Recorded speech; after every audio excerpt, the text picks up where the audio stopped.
জাতীয় সংসদ নির্বাচন নিয়ে রাজনৈতিক দলগুলোর মধ্যে রয়েছে উদ্বেগ। তবে আগে প্রয়োজনীয় সংস্কার কাজ করতে চায় অন্তর্বর্তী সরকার। বিশ্লেষকরা বলছেন সংস্কারের পাশাপাশি প্রয়োজন নির্বাচনের রোডম্যাপ। তবে এখনই এই নিয়ে ভাবছে না নতুন নির্বাচন কমিশন। অন্তর্বর্তী সরকার গঠনের পর থেকেই জাতীয় সংসদ নির্বাচনের রোডম্যাপ ঘোষণার উপর জোর দিয়ে আসছে রাজনৈতিক দলসহ নানা মহল। এই নিয়ে সরকারের পক্ষ থেকেও এখনো সুনির্দিষ্ট কোনো ঘোষণা না আসায় হতাশ রাজনৈতিক দলের নেতারা। আর অপ্রাপ্তির মধ্যে হচ্ছে যে যার জন্য যে কারণে তাকে বিদায় হতে হয়েছে, গণতন্ত্র হত্যার জন্য, দুর্নীতির মাধ্যমে দেশের অর্থনীতিকে ধ্বংস করে দেওয়ার জন্য, সেখান থেকে রিকভারির জন্য যত তাড়াতাড়ি আমরা যেতে পারি নির্বাচনের মাধ্যমে সেদিকে আমাদেরকে যেতে হবে, কাজ করতে হবে। সেই বিষয়টা বাকি রয়ে গেছে।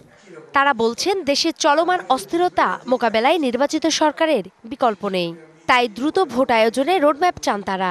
ভোটার লিস্টে তারা কথা বলেছে যে ভোটার লিস্ট তৈরি করতে তাদের কীরকম সময় লাগতে পারে একটা ধারণা দিয়েছে, এবং ভোটার লিস্ট তৈরি হওয়ার আগে তারা কোনো রোডম্যাপ ডিক্লেয়ার করতে চায় না।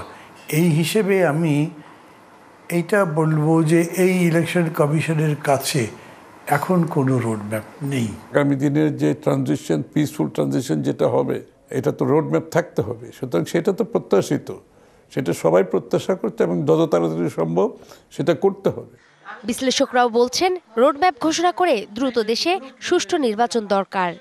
এই সভান্তিটাকে ধরে রাখার জন্য নির্বাচন কমিশনকেও রোডম্যাপ দিতে হবে এবং ঐক্যমত্য ধরে রাখার জন্য তাদের সমস্ত পলিটিক্যাল পার্টিদের যত শীঘ্র সম্ভব ডাকতে হবে। আমরা একটা যৌক্তিক সময়ের মধ্যে নির্বাচন চাই, যে নির্বাচনে সরকার সঙ্গে সঙ্গে লোকের কাছে অ্যাকাউন্টেবল হয়।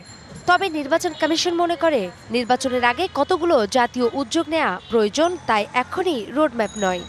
রোডম্যাপের ব্যাপারটা হচ্ছে একটা সামষ্টিক ব্যাপার। এখানে এটার সাথে আমাদের কতগুলো ন্যাশনাল ইনিশিয়েটিভস আছে, এই সংস্কার কার্যক্রমগুলো আছে, আমাদের আভ্যন্তরীণ কিছু প্রিপারেশনের ব্যাপার আছে। সুতরাং এটাকে এখানে দাঁড়িয়ে এক লাইনে বলা সম্ভব নয়।